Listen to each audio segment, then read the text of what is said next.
উদ্দেশ্যে আর কি বলতে পারবো, আমি তো বললামই তো, উদ্দেশ্যে আমার বক্তব্য এটাই, I am not the ultimate decision maker. এটা বুঝতে হবে আপনাদেরকে।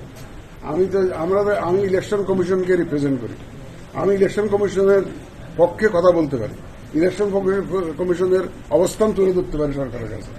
এই পর্যন্ত এইটুকু তো আমি করবোই, জোরালোভাবেই করবো। সেটাই আমি এইটাই তো আমি